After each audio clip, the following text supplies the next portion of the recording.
Good morning students, welcome to G All India English Solution. Today we will discuss TGT practice set 29. The ode on the morning of Christ's nativity was begun on, option B is correct, Christmas Day 1629.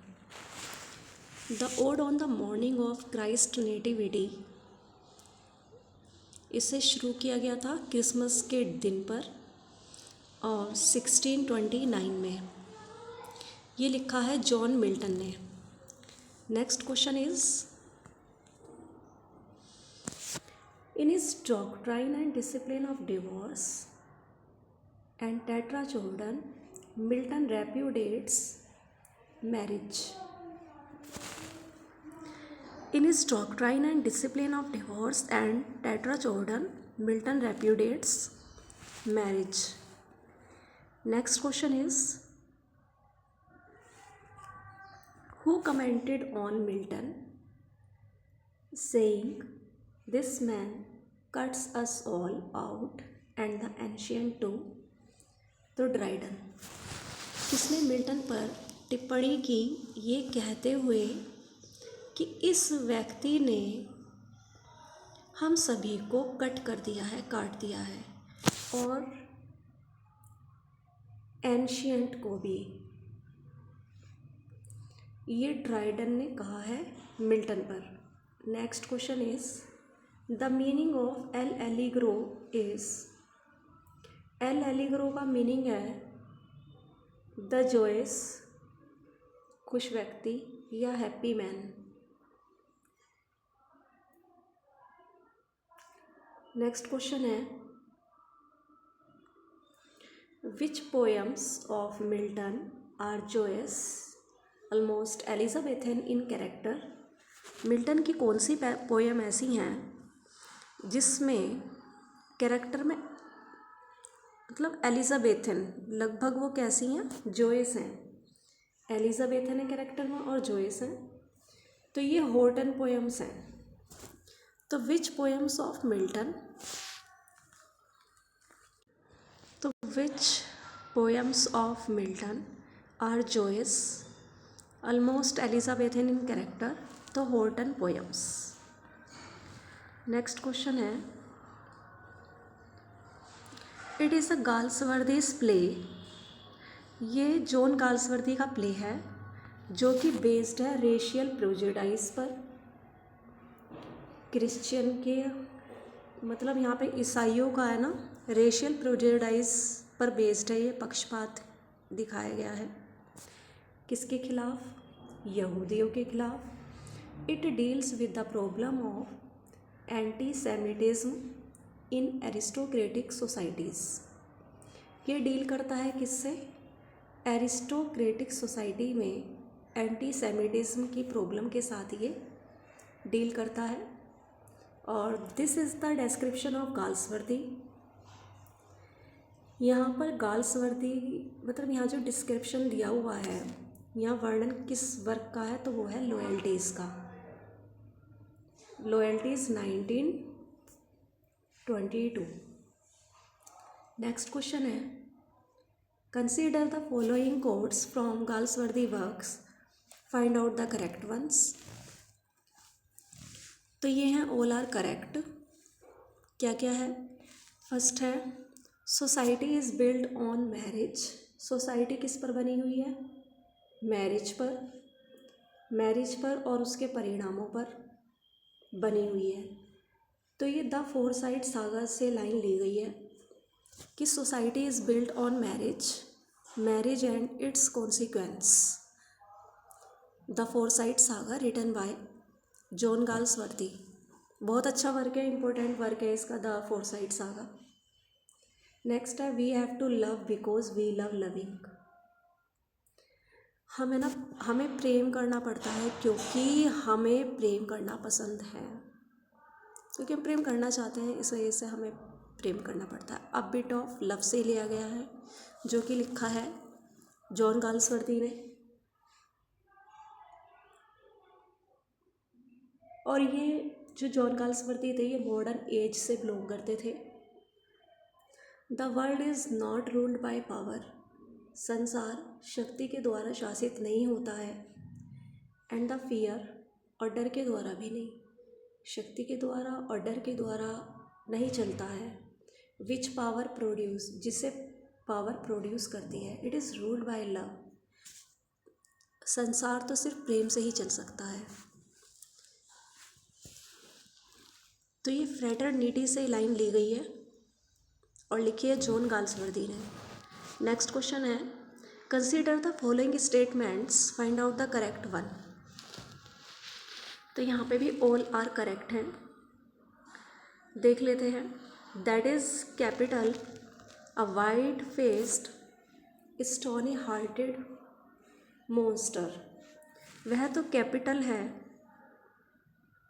और वो कैसा है, एक white face वाला व्यक्ति है, stony hearted, वो एक पत्थर दिल व्यक्ति है।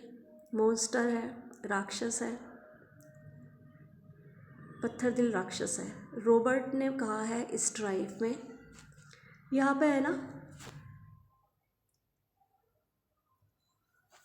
मज़दूरों ने हड़ताल कर रखी है क्योंकि वो अपनी मांगों को पूरा करवाना चाहते हैं। तो यहाँ पे इस तरीके से यहाँ पे लेबरर और जो मास्टर हैं, मालिक हैं फैक्ट्रीज़ के, तो उनके बीच यहाँ पे उनके बीच की स्टोरियाँ बताई जाती है कि दैट इज़ कैपिटल। अब यहाँ ये लाइन बोल रहे हैं, रॉबर्ट बोल रहे हैं स्ट्राइक में, और ये मज़दूर अपनी मांग पूरा कराने के लिए है ना हड़ताल भी करते हैं यहाँ पे, स्ट्राइक। तो ये रॉबर्ट स्ट्राइक में बोल रहे हैं। अब नेक्स्ट है, अ वुमेन डेड, एक औरत तो मर गई है। And the two best man both broken, और जो दोनों ही अच्छे व्यक्ति हैं, सबसे अच्छे व्यक्ति, वो टूट चुके हैं। ये हार्डनेस कह रहे हैं स्ट्राइफ में, ये भी जॉन गाल्सवर्दी ने लिखा है। नेक्स्ट क्वेश्चन है, what seems just to one, sir is injustice to another. Sir जो एक व्यक्ति के लिए न्याय है ना, तो दूसरे के लिए मुझे कैसा प्रतीत होता है, अन्याय प्रतीत होता है। अभी एक के लिए तो वो चीज़ सही है, उचित है, और दूसरे के लिए अनुचित। तो ये एडगर कह रहे हैं स्ट्राइफ में, एडगर स्ट्राइफ में कह रहे हैं ये बात। और किंग लियर में भी एडगर कैरेक्टर अपीयर होता है। एडगर और एडमंड दोनों भाई थे, लेकिन रियल नहीं थे, स्टेप थे। तो एडगर स्ट्राइफ में बोल रहे हैं, ये गाल्सवर्दी ने पहले लिखा है। नेक्स्ट है, next quote, no one will touch him now, never again he is safe with gentle Jesus. कोई भी उसे छू नहीं पाएगा, कोई टच नहीं कर पाएगा, कभी भी नहीं कर पाएगा, क्योंकि वो जेंटल जीसस के साथ, ईश्वर के साथ वो अब खुश है, बिल्कुल सेफ है, उसे अब कोई कुछ नहीं कर पाएगा। तो कोक्सन कह रहे हैं फाल्डर के बारे में जस्टिस में, बहुत अच्छा प्ले है, नाम तो इसका जस्टिस है, लेकिन जस्टिस होता नहीं है। तो आयरनिकल है इनका, इसका जो टाइटल है। तो कोक्सन, रॉबर्ट कोक्सन है इनका पूरा नाम। ये फोल्डर के बारे में कह रहे हैं। फोल्डर यहाँ पे हीरो था और अपनी बिलव्ड रुथनी विल के लिए वो फोर्जरी कर लेता है, मीन्स वो जालसाजी कर लेता है, चेक में 9 का 90 पाउंड्स बना देता है वो।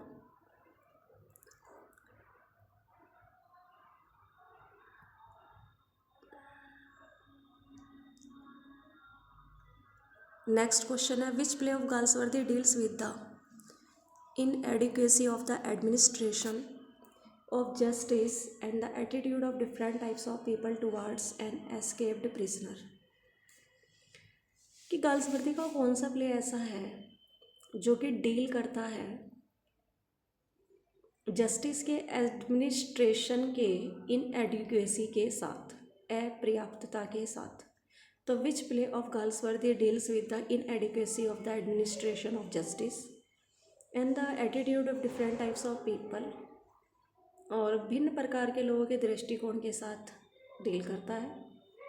एक एस्केप्ड, एक बचकर भागने वाले प्रिजनर की तरफ, मतलब एक जो बचकर भागा हुआ प्रिजनर है, कैदी है, जेल से बचकर भाग गया है, तो वहाँ लोगों का है ना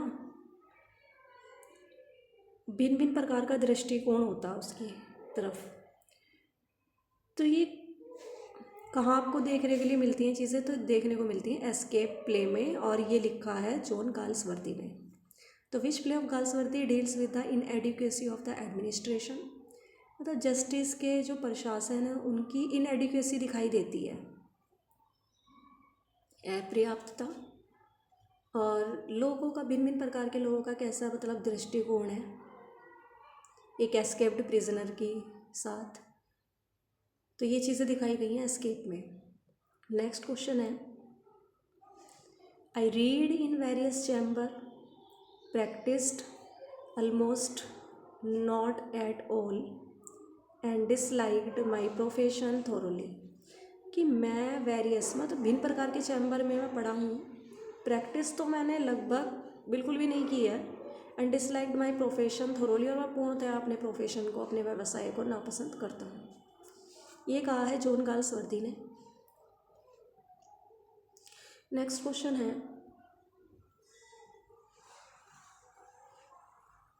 कि the only one of Milton contemporary to be mentioned by name in Paradise Lost is Galileo, कि मिल्टन के जो कंटेम्प्रेरी है उसके समकालीन में से एक पैराडाइज लॉस्ट में, मतलब उसमें पैराडाइज लॉस्ट में कौन सा नाम उसमें मेंशन किया गया, तो Galileo, GALLILIO, Galileo. The only one of Milton's contemporaries to be mentioned by name in Paradise Lost is Galileo. Next question देख लेते हैं, कि here are examples of closet drama, find the odd one. तो only second है। अब यहाँ देखते हैं कि मिल्टन का जो सैमसन एगोनिस्ट है ना, बहुत अच्छा वर्क है इसका ये सैमसन एगोनिस्ट। और मैं आपको बता दूँ कि जो सैमसन एगोनिस्ट और पैराडाइज रिगेंड एक साथ ही आए थे, ये 1671 में आए थे दोनों वर्क, लास्ट वर्क थे इनके ये। और सैमसन एगोनिस्ट है ना, ये क्लोजाइड ड्रामा है। क्या है ये? क्लोजाइड ड्रामा। और शैली का जो प्रोमीथियस अनबाउंड है, ये भी क्या है? क्लोजाइड ड्रामा है। लेकिन थॉमस हार्डी का जो डाइनेस्ट वर्क है, ये क्लोजाइड ड्रामा नहीं है। तो मिल्टन का जो सैमसन एगोनिस्ट है वो क्लोजाइड ड्रामा है, शैली का प्रोमीथियस अनबाउंड क्लोजाइड ड्रामा है। लेकिन जो थॉमस हार्डी का डाइनेस्ट है वो क्लोजाइड ड्रामा नहीं है। नेक्स्ट क्वेश्चन देख लेते हैं,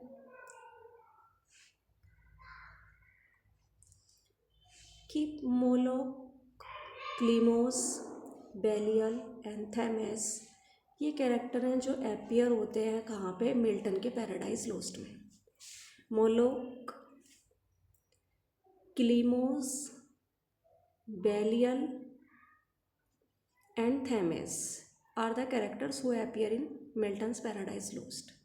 मोलोक, अच्छे से कर लेंगे इन्हें, Moloch, Chemos, Belial, Thammuz are the characters who appear in Milton के पैराडाइज लॉस्ट में। और मिल्टन की जो पैराडाइज लॉस्ट है ये ब्लैंक वर्स में लिखी गई है, एपिक है ये,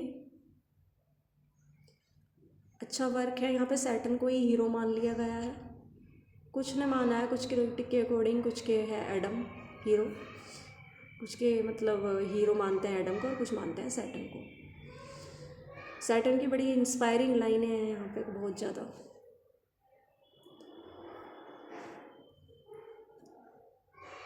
तो इसीलिए उसे मतलब ऐसी लाइन बोलता है जैसे जो हीरो बोलता है, इस टाइप से ही कुछ। तो यहाँ पे एडम भी कैरेक्टर है, ईव है, और या सैटर्न जो है वो विलन का काम करता है, हेल से निकाल दिया जाता है उसे, क्योंकि वो इंस्टिगेट करता है ईव को कि वो फॉरबिडन ट्री का फ्रूट खा ले, नॉलेज ऑफ ट्री का, और वो खा लेती है। तो इसीलिए उन्हें वहाँ से निकाल दिया जाता है, हेवन से, पैराडाइज से उन्हें निकाल दिया जाता है। स्वर्ग में वो आराम से रह रहे थे, लेकिन उन्होंने ईश्वर की आज्ञा का उल्लंघन करा था, वायलेट करा था उन्होंने ईश्वर की आज्ञा को। तो जब ईश्वर को काफ़ी गुस्सा आया उस चीज़ को लेकर के कि इन्होंने मेरी बात का उल्लंघन करा है, तो उन्हें पैराडाइज से निकाल के यहाँ दुख भोगने के लिए धरती पे छोड़ दिया था। और सैटर्न और उसके जो फ्रेंड्स थे उन्हें सबको निकाल के नरक में भेज दिया था। Thanks for watching this video, please like, subscribe and share.